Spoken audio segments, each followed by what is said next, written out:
ज्ञानाञ्जनशलाकया चक्षुरुन्मिलितं तस्मै श्रीगुरवे नमः। मूकं करोति वाचालं सुन्दरं लङ्घयति गिरिं यत्कृपातमहं वन्दे श्रीगुरुन् दिनतारणम्। नमो महावदन्याय कृष्णप्रेमप्रदायति कृष्णाय कृष्णचैतन्यनामगौरस्ति हे कृष्ण करुणा सिन्धो दीनबन्धो जगत्पते गोपेश गोपिकाकान्त राधाकान्त नमस्तुते। तप्त काञ्चन गौरी राधे वृन्दावनेश्वरी वृषभानुसुते देवी प्रणमामि हरिप्रिये।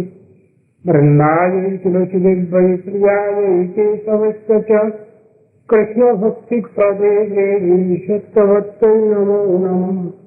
नारायणं नमस्कृत्य नरं चैव नरोत्तमं देवीं सरस्वतीं व्यासं ततो जयमुदीरये। तमादिदेवं करुणानिधानं कमालवर्णं सुनितावतारम् अपार संसार समुद्रकेतुं भजामहे सारवतस्य रूपम्। वंशाकल्पतरुभ्यश्च कृपा सिन्धुभ्यैव च पतितानां पावनेभ्यो वैष्णवेभ्यो नमो नमः। श्रीकृष्ण चैतन्य प्रभु नित्यानंद श्री अद्वैत गदाधर शिवसदि गौरभक्तवृंद। हरे कृष्ण कृष्ण कृष्ण हरे हरे हरे राम राम राम हरे हरे। प्रश्न কাহার্মিক কথা শুনতে হবে।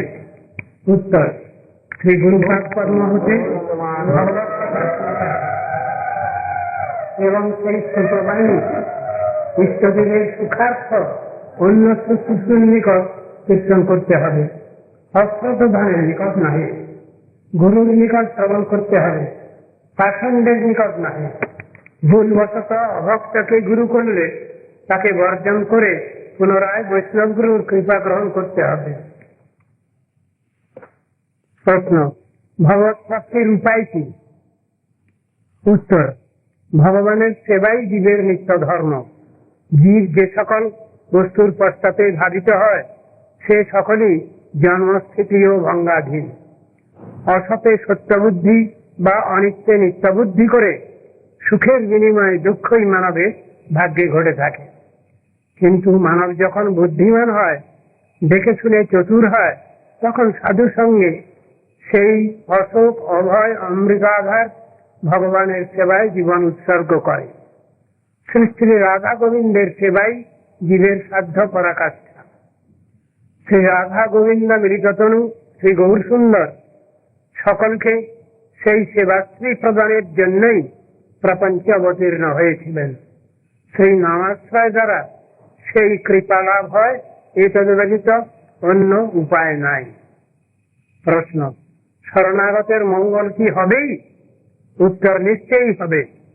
যে মুহূর্তে আমরা শরণাগত সেই মুহূর্তেই মঙ্গল আমাদের করায়ত্ত। মূল মালিকের উপর নির্ভর করলেই মঙ্গল। আমরা যে যতক্ষণ অশরণাগত সে ততক্ষণ অমঙ্গলকে আলিঙ্গন করে রয়েছে। কৃষ্ণ আমাদিওকে জগতে ক্লেশ দিতে আনেন নাই। আমরা স্বতন্ত্রতা অপব্যবহার করে নিজের কর্তৃত্বেই নিজের অমঙ্গল ও ক্লেশ বরণ করেছি। তার মঙ্গলময়ী বাণীতে শ্রদ্ধা হলেই আমাদের কর্তা অভিমান চিরতরে বিদূরিত হয়। তখন আমরা কর্মবীর সাজতে ধাবিত হই না, তার বাণী শ্রবণের জন্য তার শ্রীচরণে শরণাগত হই। প্রশ্ন শরণাগতের লক্ষণ কি? উত্তর কর্তৃত্ব পরিত্যাগ করাই শরণাগতের লক্ষণ। কর্তৃত্ব পরিত্যাগ করে কৃষ্ণকে গোত্রিত্বে বরণই শরণাগতির স্বরূপ লক্ষণ। আশ্রিত ব্যক্তি কর্তৃত্বের দরকার থাকে না। শ্রী বৃষভানুনন্দিনী পালিত হওয়ার বিচার উপস্থিত হলে জগতের কোন ক্ষুদ্র অভিমান আমাদের হৃদয় অধিকার করতে পারে না। আমি কৃষ্ণের আশ্রিত, এই অভিমান না হলে শরণাগতি বা আশ্রয় হল না। তৎফলে পিতা অভিমান, কর্তা অভিমান স্বাভাবিক। প্রশ্ন দেহ জন্ম অপেক্ষাও কি মনুষ্য জন্ম শ্রেষ্ঠ? উত্তর নিশ্চয়ই। দেহ জন্ম থেকে মনুষ্য জন্ম ভালো। এই জন্য দেবতাগণ মনুষ্য জন্ম আকাঙ্ক্ষা করেন। দেবতারা এত বিষয় ভোগে মত্ত থাকেন যে ভবিষ্যতে যে তাদের জন্য দুঃখ ভাণ্ডার পরিপূর্ণ হয়ে রয়েছে তা তারা চিন্তাই করতে পারেন না। সাময়িক সুখের নেশাতেই তারা মশগুল থাকেন। দেবতা তো কিছু সময়ের জন্য কিনে পুণ্যে মর্তলোকং বিশন্তি।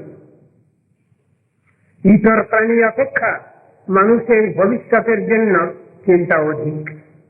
দেবতাগণ মানুষ অপেক্ষা সুখ স্বাচ্ছন্দ্যে বাস করেন। তারা অধিক দিন ভোগ করতে পারেন, কিন্তু সেই দেবতাগণের শেষে অসুবিধাই আছে।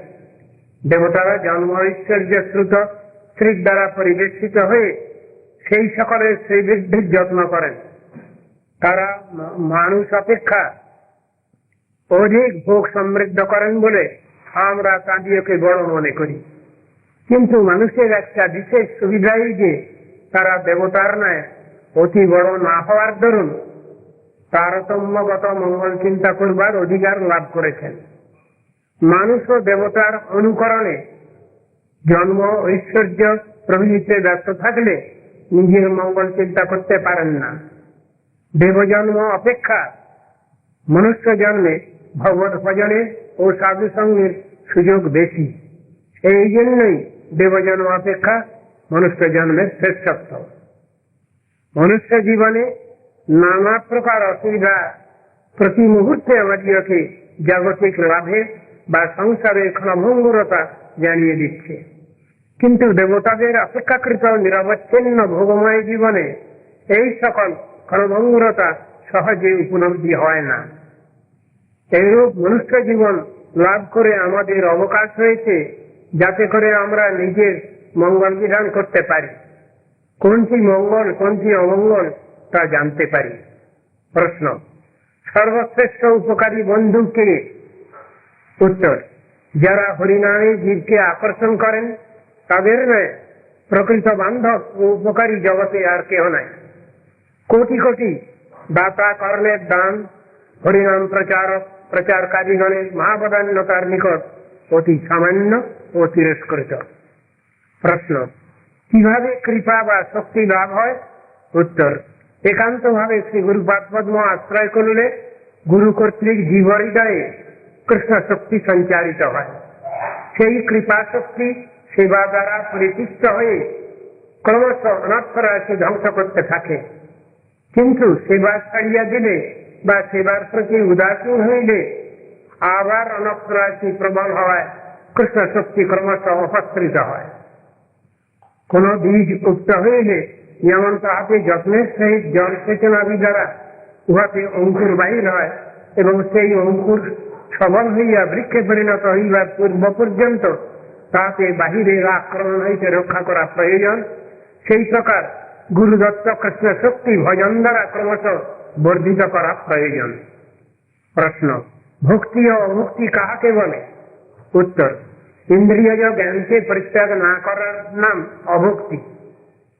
তাহা তিনটি খাতের মধ্য দিয়া প্রবাহিত: অন্নাবিলাস, কর্ম ও জ্ঞান। নিজের সুবিধা ও অপরের সুবিধা ইন্দ্রিয় তর্পণ করার নাম কর্ম। সুবিধাও করব না, অসুবিধাও করব না, নিরপেক্ষ থাকবো, ইহার নাম জ্ঞান। ইন্দ্রিয়জ জ্ঞান ও নির্বিশেষ জ্ঞান উভয়কে পরিত্যাগ করে অধুক্ষজ বস্তুর শ্রীহরি হরিতোষণী ভক্তি।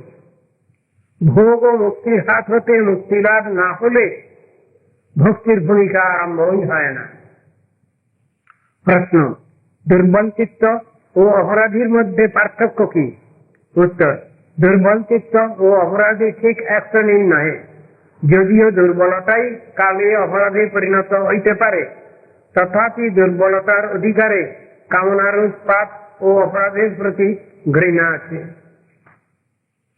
দুর্বল চিত্ত ব্যক্তি পাপ ও অপরাধ অত্যন্ত অন্যায় জানিয়েও তাহা পরিত্যাগে অসমর্থ। আর অপরাধী ব্যক্তি কখনো ওই সকলকে অন্যায় বিবেচনা করেন না। তিনি যাহা করেন ও যাহা বুঝেন তাহাই ভালো, বরং প্রকৃত সাধুরই বুঝা ভুল হইয়াছে এইরূপ মনে করেন। দুর্বল চিত্ত ব্যক্তি কামনাকে আদর ও রুচির সহিত গ্রহণ না করিয়া গ্রহণ করিতে করিতে পরিত্যাগ করিবেন। তা হইলেই তাহার প্রতি কৃষ্ণ কৃপা হইতেছে জানা যাইবে, নতুবা কৃষ্ণ কৃপা হইতে বঞ্চিত হইতে হইবে। প্রশ্ন, হরিজন কাহাকে বলে? উত্তর, বর্তমানে হরিজন শব্দের অপব্যবহার হচ্ছে। বস্তুত হরিজন বলতে অপ্রাকৃত ভগবত ভক্তগণ, যাহাদের স্বরূপ উদ্বুদ্ধ হইয়াছে। তারা যে কোনো কুলে উদ্ভূত হন না কেন, তাদের যে কোনো রূপ বাহ্য পরিচয় থাকুক না কেন, যারা সদ্গুরুর পদাশ্রয়ে একান্ত হরিসেবক, তারাই হরিজন। তাদের হরিসেবা ব্যতীত অন্য কোনো অভিলাষময় কৃত্য নাই। যারা অবৈষ্ণব, যাদের স্বরূপ উদ্বুদ্ধ হয়নি, তাদিয়াকে হরিজন বলা অসঙ্গত ও অশাস্ত্রীয়। যদিও স্বরূপে সকলেই নিত্য হরিজন, কিন্তু বিরূপগ্রস্ত অবস্থায় তাদের হরিজনত্বের পরিচয় নাই। তাদের স্বরূপ উদ্বুদ্ধ হোক, তারা হরিসেবা করুন, তখন তাদিয়াকে হরিজন বলতে